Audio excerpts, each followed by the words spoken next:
გაჭირება, მობედურება, რა ვიცი. სიდუხჭირემ ჩავადებინა უფრო ბანკში. რა იძულებს ხალხს უკანასკნელი ძვირფასი ნივთები ლომბარდში ჩააბაროს. მიკროსაფინანსო ორგანიზაციებში ჩადებული ოქროს ფასი რეკორდს ხსნის. 1,567 მილიონი ლარის ოქროს და სხვა ძვირფასი ნივთები უკვე დალომბარდებულია და საცავებში ინახება. ეს ეროვნულ ბანკში გაგზავნილი ოფიციალური სტატისტიკაა. ხალხი ყვება, რომ ლომბარდი უკანასკნელი გზაა, როდესაც ოპერაციის, წამლის ან ყოველდღიური ხარჯების თანხა არ აქვთ. ძალიან ზედმეტი%-ია და მაღალი პროცენტი არის ლომბარდები. იხჩობა ხალხი ლომბარდებით. ვინ უჯდენი ხარ, ჩააბარო და ის რაღაცა მინიმალური თანხა აიღო. პროცენტი გადავიხადე. აი, რა საჭიროება უნდა გახდეს, რომ ლომბარდი გამიყოთ? აი, საქართველოში ოპერაციისთვის დამჭირდა თანხა და ანუ დავალომბარდე და იმიტომ ისა. გაჭირვებაში როცა გამჭირვებია დამილომბარდებია, მაგრამ ახლა ამჟამად არ მაქვს.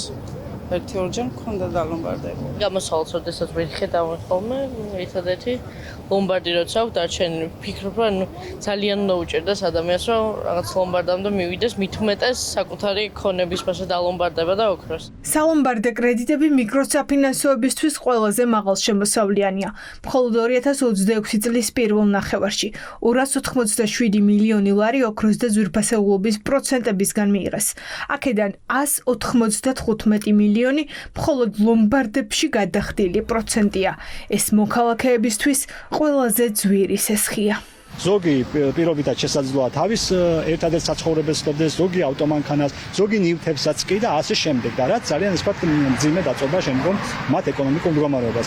გამოსავალი მხოლოდ და მხოლოდ არის ეკონომიკური მდგომარეობის გაუმჯობესება. სხვა ტიპის გამოსავალი ამ შექმნილ ჩიხურ ვითარებას არ აქვს. სალომბარდო ყველა სახის კრედიტი არის აბსოლუტურად მაღალპროცენტიანი, მოკლევადიანი და ის პირდაპირ ემსახურება მოქალაქეების გაღარიბებას და მისი ეკონომიკური ეფექტი, როგორც უკვე ავხსენეთ, ამ მოქალაქეებისთვის პრაქტიკულად მინუსია, არათუ ვთქვათ პლუსი.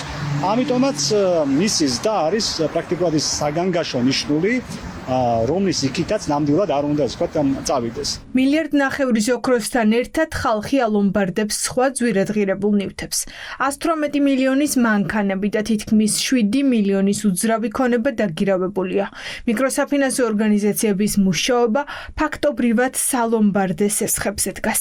ლომბარდის გამოყენება სესხის მისაღებად საქართველოში უფრო მაღალი პროცენტული მაჩვენებელია ვიდრე სხვა განვითარებულ ქვეყნებში, იმიტომ რომ ეს როგორც წესი არის უკანასკნელი გზა კიდე რაღაც დამატებითი სესხის აღებისა.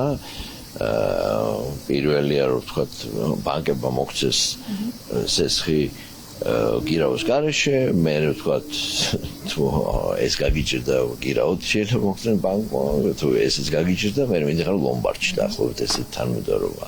და ამ დროს ჭირდება რაღაც საბაზისო მოთხოვნილების დაკმაყოფილება და სხვა გზა როცა არ აქვს, მაშინ მიდის ლომბარდში. დალომბარდებული ძვირფასეულობის რეკორდული ზრდა ეკონომისტებისთვის სიგნალია, რამდენად მძიმე მდგომარეობაშია მოსახლეობა. მოქალაქე, რომელსაც სხვა გზა არ აქვს, ოჯახიდან იღებს შემორჩენილ ნივთებს და მაღალი პროცენტით ალომბარდებს. ხშირად გაჭირვების გამო ძვირფასეულობას უკან ვეღარც იბრუნებენ. სალომბარდე სესხები ეს არის ერთ-ერთი ყველაზე ძვირი და არახელსაყრელი პროდუქტი მომხმარებლისთვის. ამ პროდუქტს მიმართავს მომხმარებელი მაშინ, როდესაც სხვა ფინანსური წყაროს ალტერნატივა მას უბრალოდ აღარ გააჩნია და ეს არის მისთვის გარდაუვალი ხშირ შემთხვევაში გადარჩენისთვის საჭირო აუცილებლობა. და ასეთი ტიპის პროდუქტის ქრონიკული ზრდა წლიდან წლამდე, რა თქმა უნდა, კარგ ცხოვრებაზე და კარგ სოციალურ მდგომარეობაზე ქვეყნისაზე, რა თქმა უნდა, არ მიუთითებს. სტატისტიკა აჩვენებს, რომ რეკორდულად არის გაზრდილი ლომბარდების მოგებაც. მიკროსაფინანსოებმა 117 მილიონის წმინდა მოგება მიიღეს მხოლოდ წლის პირველ ნახევარში. აქამდე ეს რიცხვი 70 მილიონს შეადგენდა.